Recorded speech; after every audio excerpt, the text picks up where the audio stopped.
One of the facts about nuclear energy that I have found many anti-nuclear proponents find very hard to accept is just how incredibly safe it is. They think that that's rhetoric, I guess. When you talk to them, they'll like to just quote, just or not quote, but say Fukushima, Chernobyl, Three Mile Island, and that becomes some conclusive proof that nuclear is just too dangerous. When the studies show that if you look at the actual deaths from those, Three Mile Island didn't kill anybody, neither did Fukushima. The only deaths from Fukushima were a panicked evacuation. And yes, Chernobyl did kill quite a few people. But when you include Chernobyl, which is not a modern reactor, it was a bad reactor designed to start with, but when you include Chernobyl with all of nuclear technology, it still turns out to be safer than wind. Now that's stunning. How can that be safer than wind unless it's just incredibly safe as the nuclear advocates claim that it is? Here's an example of somebody saying that. They're saying right here, how many solar or wind farms caused thousands to die? You are right about the efficiency. Yeah, that's nice.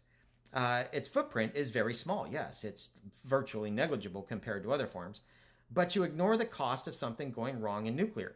And that's a very common perspective with people that are anti-nuclear, is that, it's great until something bad happens, which really is true for everything.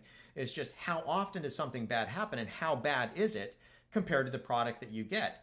Because people do die on wind farms. If you fall off of a turbine, yeah, that's pretty bad. Or you get electrocuted with solar or fall off of a roof. And those don't happen very often, so they don't make headlines, but they do happen infrequently. And when you look at how much energy you get for the deaths that occur, yeah, nuclear is safer than wind. It's basically like, look at it this way. If you have to have a gigawatt to supply your town or city with all the energy that it needs, how many people is it okay to die to get that gigawatt? Now, obviously, the number needs to be zero, but the best way to get it as close to zero as possible turns out is nuclear. Now, some studies say that it's safer than solar, and some say that solar is safer, but that's basically how safe nuclear is, that it's virtually the same because so few people die. And when you take Chernobyl out, basically the numbers just go to zero.